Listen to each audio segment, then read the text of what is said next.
top 10 teams odds to win the Super Bowl. I find this pretty interesting, but the Seattle Seahawks are number one.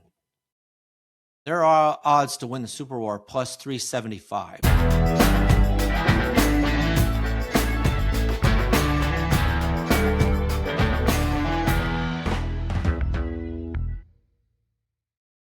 Welcome to Just the Stats NFL Top 10's for Friday. My name's Ernie Jennings. I'm your host.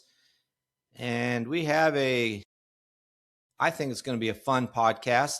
Going to kind of start our switch over from the season to the playoffs. So we'll finish up with some team stats from 2025 season. And then we're going to look at some 10 key things to watch in this weekend's playoff games, as well as I'll give you the top 10 teams' odds to win the Super Bowl. Who's the odds-on favorite, down to who's number 10.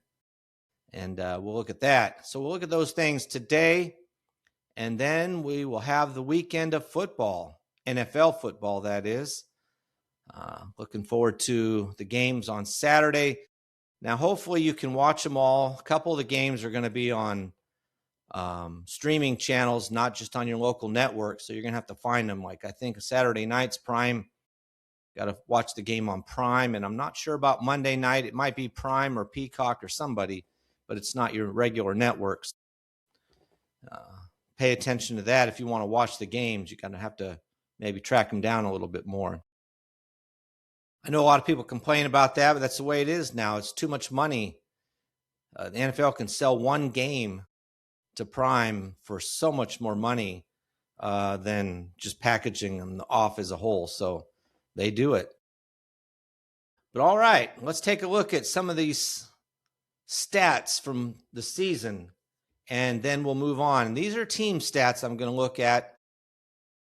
Just ones I've picked out kind of to gauge teams we've got in the playoffs in a way. And we'll start with top 10 teams' total offenses. This is as far as yards per game.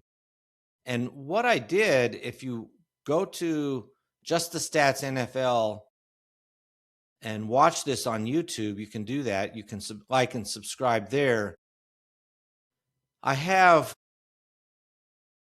the numbers from 2025 for the teams, plus their stats for the last three games, to kind of see which teams are ascending or descending. This is just as far as team offense goes. So starting with total offense, for example, the Rams, LA Rams, ended the season number one in the NFL in total yards, with 394.6 yards. Second was Dallas Cowboys, 391.9. Those are your top two. No one else was over 380. That would have been New England Patriots were third at 379.4. So a bit of a gap between first and second and then third. Now, interestingly enough, the LA Rams, the last three games, have been averaging 446 yards a game. And the New England Patriots, who were third, have been averaging 450 yards a game. So despite the numbers, which are still high numbers, they're even doing better than they have been for the entire season. Now, versus, say, the Buffalo Bills, they're fourth. They had 376 yards a game for the season. The last three games, they've been averaging 353. So a little bit of a difference. And Detroit Lions, and you can see why they missed the playoffs, they were averaging 374 yards a game, but the last three games, only 348. So kind of a drop-off, and you can see that it affected them. The worst one, probably, and why they also missed the playoffs, was the Indianapolis Colts, who were ninth. They were averaging 346 yards a game. The last three games, though, they were averaging 290. Big difference. And probably the reason they couldn't win some of those they played some close games against Seattle, Houston, specifically. but could not get over the threshold, could not win the game. They ended up losing them in the fourth quarter. Total offense, the Rams number one. Looking at the team rushing offense, this is something different. Buffalo Bills are number one here. And for example, the Detroit Lions aren't even in the top 10 when it comes to rushing yards per game. So there's primarily passing. Buffalo Bills, 159.6 yards a game. Baltimore Ravens, 156.6. So those two are the top two. The next best was quite a ways away, 144 yards for the Chicago Bears a game. Quite a big difference there between number 1 and 2 and number 3. Now, when you're looking at this, again, the Buffalo Bills averaging basically 160 yards a game. The last three, though, they've been averaging 165 yards a game. And even more so was the Baltimore Ravens. Though they missed the playoffs, they went from 157 yards a game to 205 yards a game rushing the last three games. On the other hand, the Chicago Bears, who were third with 144 yards a game, the last three games, they've only been rushing for 108 yards a game. A big difference. Really big difference. One other team we'll look at, the New England Patriots, who I already mentioned were number 3 in total offense and have really boosted that mightily. The last three games, they had the best offense as far as the yardage goes. But the New England Patriots were 6th this season with 129 yards a game. But the last three games, they've been averaging 159 yards a game. Big jump there for them, too, which would have been the second highest total here, only behind the Baltimore Ravens. And the Buffalo Bills, I guess, were 165, so a little bit behind them as well. One other thing about this list is it doesn't seem to matter so much. You know, they make a big deal about the rushing offense, and you need to be able to run the ball in the playoffs. And yet, on the top 10 teams here, 2, 3, 4, only 5 of them, 5 out of the top 10 are in the playoffs. The other 5 are not, even though they're in the top 10 as far as rushing goes. All right. Now look at the team passing offense. The Rams, this is where the Rams were up there. Rams for the season, 268 yards passing a game. But the last three games, they've been averaging 319 yards a game. The only team over 300 yards. Dallas Cowboys were second with 266 yards a game. And then the Detroit Lions at 254. So again, a little bit of a gap between first and second and third. And again, here's the New England Patriots. Up there in rushing offense, 4th in passing offense. And they would have been second, actually, in the last three games. So they would have been first in rushing the last three games and second in passing. The New England Patriots are averaging 250 yards passing a game, but the last three games, they've been averaging 291 yards a game. Now, some of that has to do with who they're playing, but still, those are some big numbers. Trying to see if there's anybody else. The Seattle Seahawks are kind of interesting. They were averaging 228 yards passing a game for the entire season, but the last three games, only 183. So it's there's a big drop off there, 45 yards. So those are some of the numbers for the season so far. Now, this is an important one, obviously. This is points per game. Now, this stat, I hadn't looked at this stat for several weeks and actually back to week 14. So I left up week 14 to kind of compare these teams from week 14 to where they are at the end of the season. In week 14, the only team that was averaging 30 points a game was the Detroit Lions at 30.3. Well, they didn't stay there by the end of the season. The only team at the end of the season to be averaging 30 points a game was the Los Angeles Rams, 30.5 yards, 30.5 points per game. I'll get that straight. The New England Patriots were second with 28.8. So the Rams are averaging, close to 2 points more per game than any other team in the NFL. Seattle Seahawks, 28.4. Buffalo Bills and the Detroit Lions, 28.3. And then the Jacksonville Jaguars, 27.9.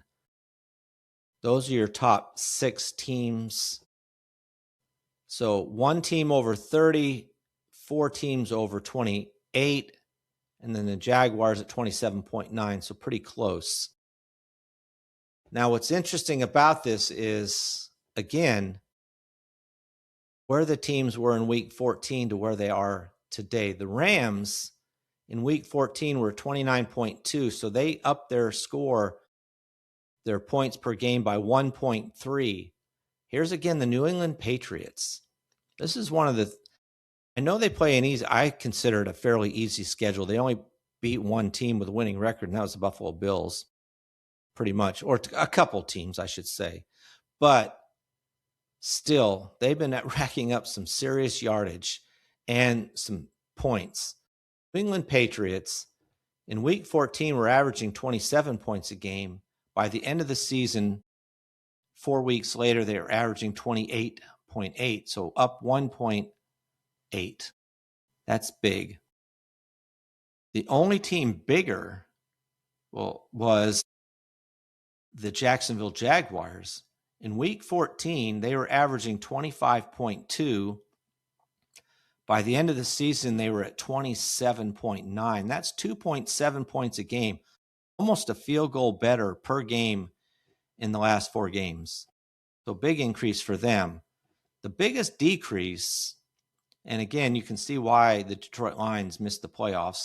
They went from 30.3 to 28.3, cost them the playoffs. The same with the Indianapolis Colts. Indianapolis Colts for weeks from the beginning of the season were averaging 33 points a game. Then it stayed over 30 for a while, but by Week 14, they were down to 28.9. By the end of the season, they were at 27.4, another 1.5 drop. Their team just disintegrated, and that was because of the level of talent and that they had to play against, as well as Daniel Jones going out. The only team from Week 14 to the end of the season that made it onto this top 10 that wasn't on it from the rest of the time was the San Francisco 49ers, who finished in the 10th spot with 25.7 points a game, which is quite a bit difference between, say, the Rams at 30.5. Almost 5 points a game there. So there's some big movers here up and down this list. But the biggest notice I when I was looking at this is the New England Patriots. All their numbers for the last 3 weeks, the last 4 weeks have been going up. Better offense, more points per game.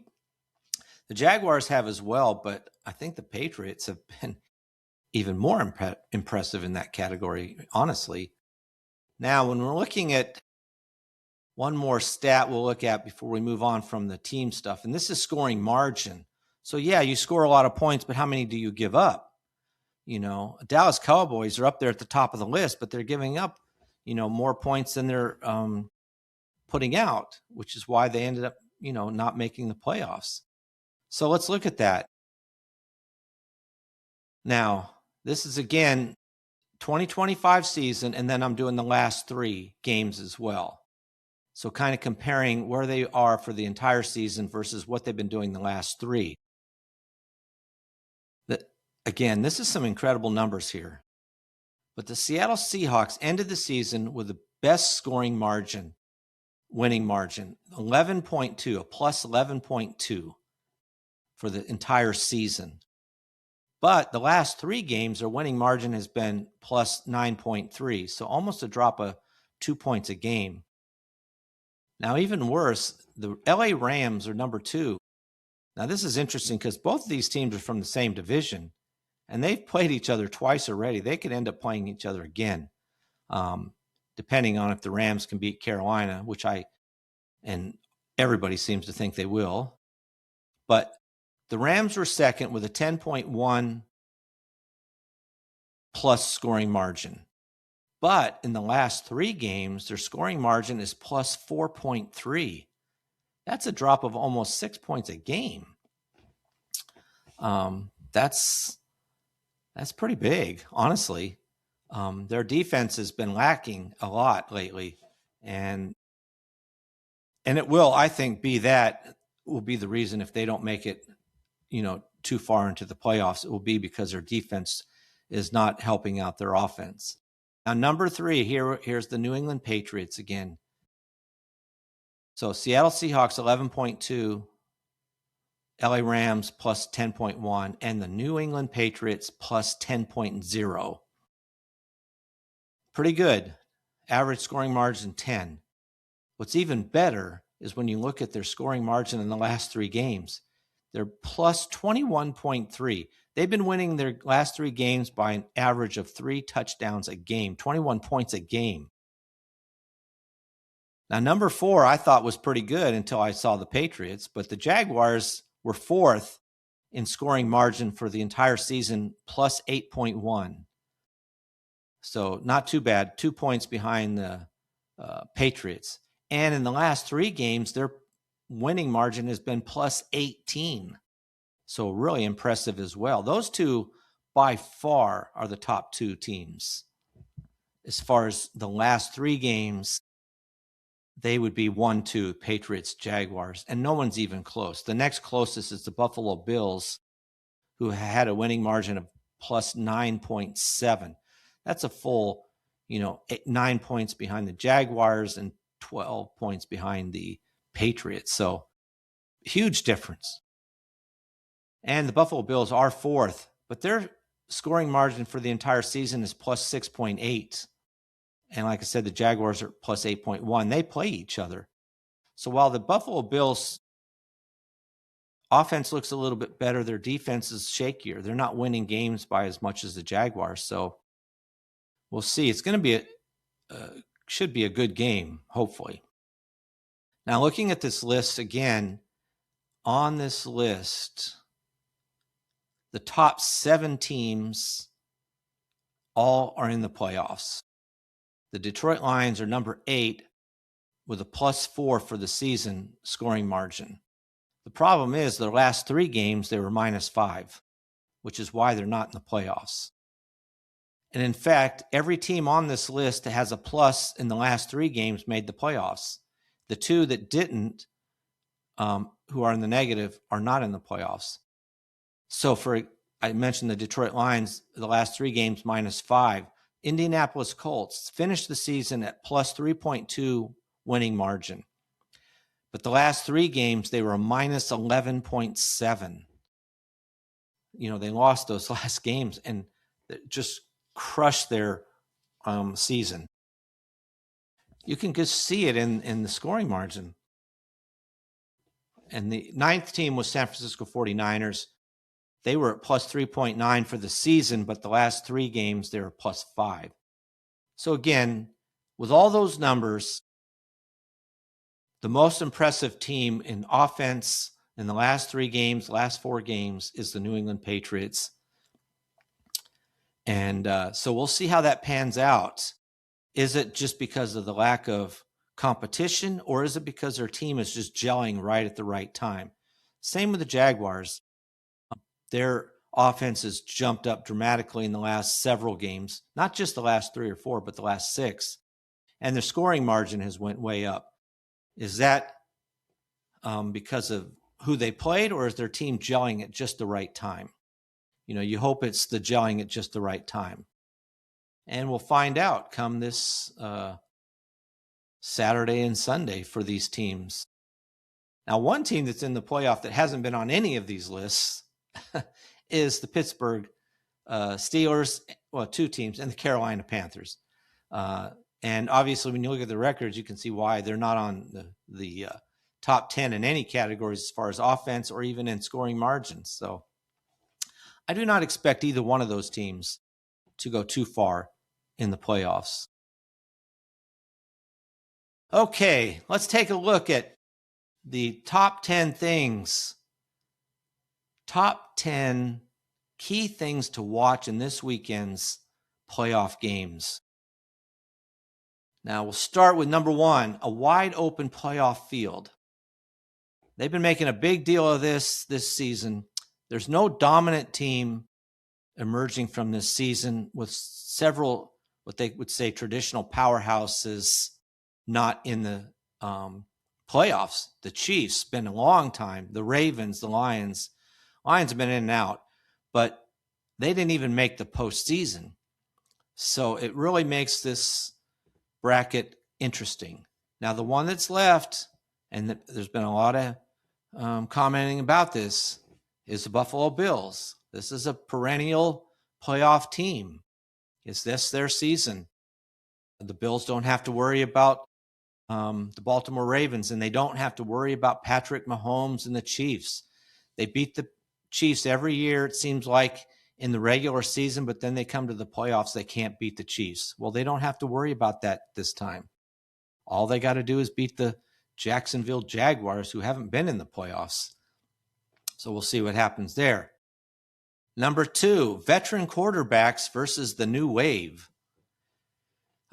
This is a big, interesting kind of contrast. You've got some of the veterans like Josh Allen, Aaron Rodgers, Jalen Hurts, Matthew Stafford, all in the playoffs. But then you've got some newcomers, Drake May, Bo Nix, Caleb Williams, Trevor Lawrence. These are players who haven't been in the playoffs. They're younger players. Drake May, Bo Nix, and Caleb Williams, in fact, are only in their second year. So some analysts are calling it a potential changing of the guard. And we'll see how that goes, for some of these quarterbacks. Will the veterans like Josh Allen, Aaron Rodgers, and Jalen Hurts especially, and even Matthew Stafford, though I don't expect Matthew Stafford's team, the Rams, to lose. But what if all these guys lose, these veterans lose, and all the newcomers win? Bo Nix with Denver, he doesn't have to worry about it this week. He's got the bye week, so he can wait another week. Sam Darnold as well, bye week.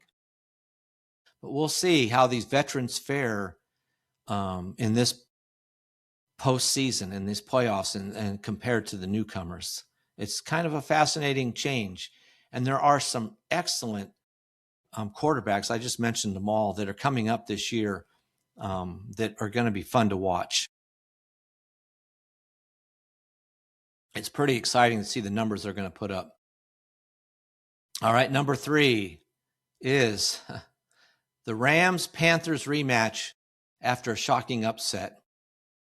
In week 13, the Rams went to Carolina expecting to win, and they lost. They got beat. It was stunning. I mean, it was amazing that they lost that game. But now they meet again, and obviously the odds makers don't believe that Carolina can do it again, because Rams are double-digit favorites to win this game. They're pretty healthy, but Carolina's defense has been one of their better ones. And the Rams' defense has been suspect, but I, along with the odds makers, really would be stunned even worse if the Rams were to lose this game this weekend. Another one, the Packers versus the Bears, which is a historic rivalry, but they rarely play in the playoffs. They rarely meet in the playoffs. It's only the third time that the Packers and Bears have met in the playoffs in 100 years. That's pretty amazing, considering that they play each other twice a year. Now, they've split their season, so this third game they're playing will be the tiebreaker. Chicago Bears are the number 2 seed, so the Green Bay is going to have to play in Chicago. In Chicago. And we'll see what happens. It should be another good game. They've had some good games already, so we'll see what happens. Number 5, the Eagles attempt to repeat. this has not been like the typical thing where, like, say, Kansas City, who goes in every year and seems to look so good going even into the playoffs and then wins. The Philadelphia Eagles won the Super Bowl last year and have been looking very inconsistent. You just don't know what to expect this year. But they're the defending champions. So somebody's going to have to knock them off.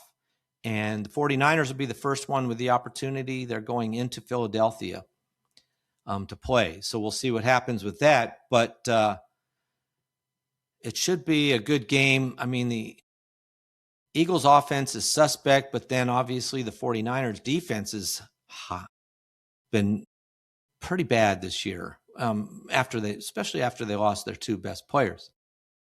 So that'll be a big game. So the Eagles' attempt to repeat will be something to watch. Number 6, the Buffalo Bills versus the Jacksonville Jaguars. That's probably, among many people's thought, possibly the best game this weekend.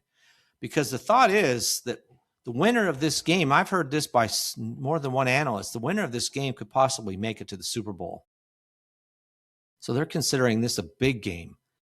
And it's high scoring. I mean, the odds makers are giving it a 51 points on this game. So they're expecting it to be a high scoring game as well.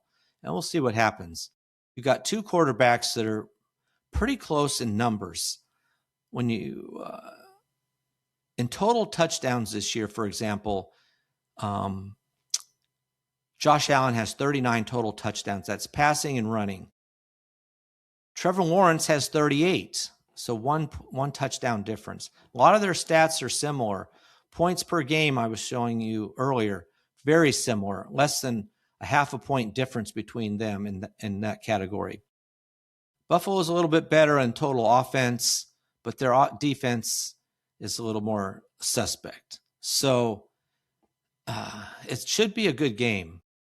We'll find out how good a game it is, but there are a lot of the odds makers and analysts are expecting it to be one of the best games to watch. Number 7, and this is just not really something to watch, but for Denver and Seattle, they get to watch the games and sit back and see who will be their competition in the next week after this and who they're going to have to face.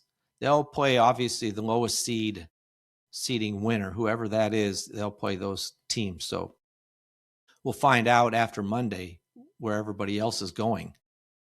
All right, number 8, which teams will handle the pressure? This is kind of interesting, and this happens every year. You don't expect it. At the beginning of the season, every single year, almost half or more of the teams that made the playoffs the year before don't make it the next year. And this year, you would have never said, nobody would have said the Kansas City Chiefs are not going to make the playoffs this year.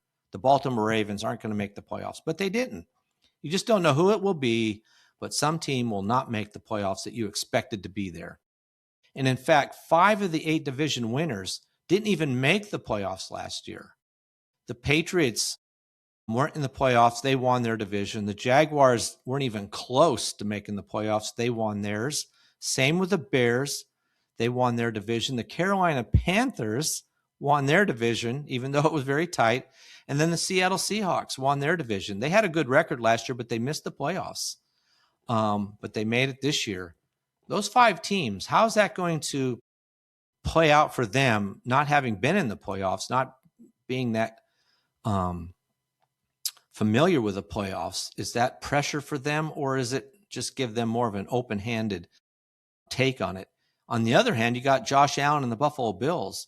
There's been so much talk about them being the last team from the old guard standing.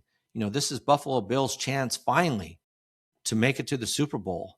Is that pressure? That's, to me, that seems like a lot of pressure. I mean, I've heard some stats, and I really don't buy into the stats too much about past seasons. And you wonder how really the teams feel about it. But the pressure on Josh Allen and the Buffalo Bills to win, to move past the first or second round, to finally make it to the playoffs, that's heavy. And I've heard rumors, what happens to the coach, McDermott, if they get beat this first game of the playoffs. On top of that, Josh Allen and the Buffalo Bills haven't won a road playoff game in years and years.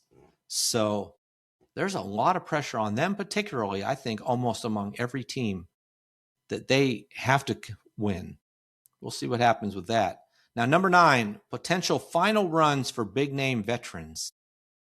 This is primarily Aaron Rodgers and Matthew Stafford. They're both in the playoffs and kind of wondering what will happen after this. Aaron Rodgers sounded like he was going to retire after the season, but, now he seems a little bit more wishy-washy about it. We'll see what happens. The same with Matthew Stafford. He's had such a good year. And there was a lot of talk about at the beginning of the season, was he even going to be able to play the entire season? He had so many back issues, but he's played the entire season. He's looked good. In fact, he's MVP candidate. And if he's healthy and he feels better than he did at the beginning of last year, will he come back for another year? Now, he's, about 5 years younger than Aaron Rodgers, so he definitely would consider it, but he's had such a good year. What happens if Matthew Stafford and the Rams win the Super Bowl? Does it, or even Aaron Rodgers, which I think is much more unlikely, do they decide, hey, what better way to end my career? So that could be a case too, but we'll see what happens with them. And finally, number 10, the weather and road environments. Now, none of these weather games are going to be dramatically too bad anyway. Like the Rams are going to Carolina. Most for them, it's the distance they have to travel is the bigger issue than the weather. The weather is going to be 71 degrees, so it shouldn't be too bad. Now, the 49ers go to Chicago. There, that's the difference. They have to travel. It's going to be about 33 degrees, 40% chance of snow in that game, so that could be a little bit more. Actually, Packers are going to Chicago, so they don't care. Packers face the same or worse weather than Chicago, so it won't matter to them. The 49ers are going to the Eagles. That game shouldn't be too bad. 45 degrees, that's nice weather for the players to play in. Maybe a slight chance of rain, that's it. Now, Jacksonville is the same way. Buffalo's coming down to Jacksonville, but it's supposed to be 67 degrees, no wind, partly cloudy, so it won't even be that sunny. So the weather should not be a factor, just the travel, and even that isn't that far for Buffalo to come down to Jacksonville. Now, the New England Patriots, the Chargers play them. It's going to be 35 degrees. It's a travel, that's a long trip for the Chargers. 20% chance of snow in that game, so that could be a little bit of interesting weather. We'll see what happens. And then Pittsburgh Steelers. In Pittsburgh, it's going to be 33 degrees, but I don't see that as being too much of a problem. So really, these particular road games, now maybe next week it'll be colder in some places and we'll see what happens. But the weather shouldn't be too bad. Maybe some of the road trip travel for some of these teams might be something to deal with. All right. Let's look at, and we'll wrap it up with this, top 10 teams' odds to win the Super Bowl. I find this pretty interesting, but the Seattle Seahawks are number 1. Their odds to win the Super Bowl are plus 375.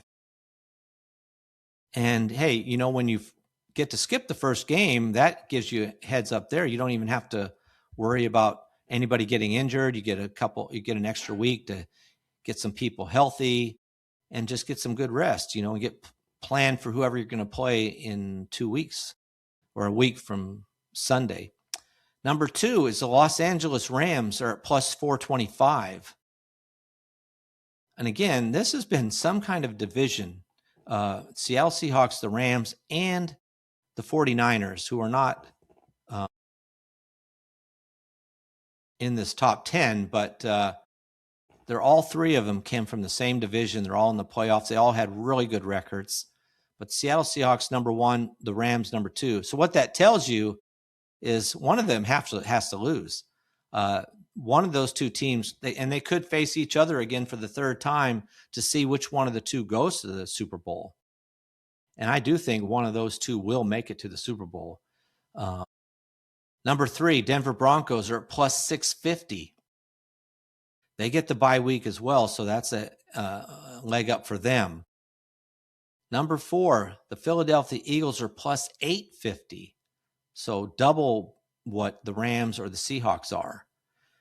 And again, looking at this list, every team, well, they're number 4. And so, I still think it's going to be Seahawks or Rams. I really don't consider the Eagles. I just don't see it. Their offense has been too flaky the entire year. We'll see what happens. Number 5, tied for number 5 is the Buffalo Bills at plus 1,000 and the New England Patriots at plus 1,000. So a big difference between them and even the Denver Broncos, who would be the other AFC team that they would have to probably face. So we'll see what happens between the Bills, and who knows who plays who here. It's going to depend. If the Bills win, it depends on if they're the lowest seed winning, whether they would play the Broncos or the Patriots. We'd have to wait and see what happens there. But obviously, one of those top 3 teams isn't going to make it between the Broncos, the Bills, and the Patriots. Those 2 teams are tied for 5th, the Bills and the Patriots, at plus 1,000. Number 7, plus 1,300, Houston Texans are number 7. They're plus 1,300. So really the odds are getting pretty high that they would make the playoffs. Number 8, Jacksonville Jaguars at plus 1,500. And then to round it out at number tied for 9th, the Chicago Bears and the Green Bay Packers at plus 2,200. So if you didn't make the top 10, you're worse than plus 2,200. So number tied for 9th, plus 2,200, the Bears and the Packers versus the Seattle Seahawks are at plus 375. Big difference. And what I find interesting about this is, and this is and I'm going to play it myself here right now, and the Jaguars have been playing this, is the no respect card, just acting as if the Jaguars are just a passing fancy or something, and they don't have that good of a team.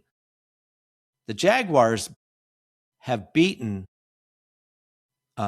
they beat the Denver Broncos, who are 3rd here.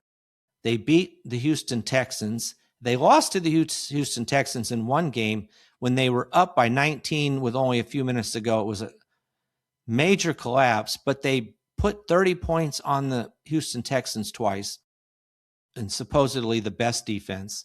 And yet they have a worse chance to win the Super Bowl, according to the odds makers, than the Houston Texans. I just find that amazing. The odds here. Now, I do get the Seattle Seahawks and the Rams being 1-2. Seattle Seahawks have beaten everybody this season pretty much. They lost 3 games, but they've beaten the Rams. They beat the Jacksonville Jaguars in Jacksonville. So I get that. But I just don't get the Jaguars being 8th. Now, we'll see. Buffalo's coming to Jacksonville. They could stomp them, and then, or even just win, and then the odds makers are right. So we'll just have to wait and see what happens in that game. That game's a big game in all kinds of ways. All right, that's my look at different categories. We're off into the playoffs now, and that's exciting. So starting next week, like I said, I'll be having a podcast 3 times a week. And next week, I'll do it from Tuesday through Thursday, I think, because I want to be able to talk about all the playoff games. If I do one on Monday, I'll have to wait and do that Monday game on Tuesday, separate from the rest of the games. But I think I'll wait till Tuesday and do the first podcast, cover all the games, and we'll look at that. It should be exciting. Really looking forward to some fun games to watch and not just blowouts, unless, of course, the Jaguars blow out Buffalo. That would be fine. But otherwise, I'm looking for some close games and fun games to watch for the entertainment value. But I'll be watching all of them, and then I'll report back to you on Tuesday what I saw, some of the interesting stats that came out of those games, anybody that maybe set an NFL record for a playoff game, whether it's a game or whatever stat might come up. All right. You can find this podcast on Just the Stats NFL on YouTube, where you'll see the charts that I put up, these odds and the top 10 list I put up and so forth. And you can also listen to it, of course, on YouTube or Spotify, Apple, whatever app you might use. Please like and subscribe. Thank you for all the subscribers that have been signing on. And I look forward to the playoff games, and I hope you do too. Hope your team wins, unless it's Buffalo. And I'll see you on Tuesday. So for NFL top 10s for Friday, I'm out.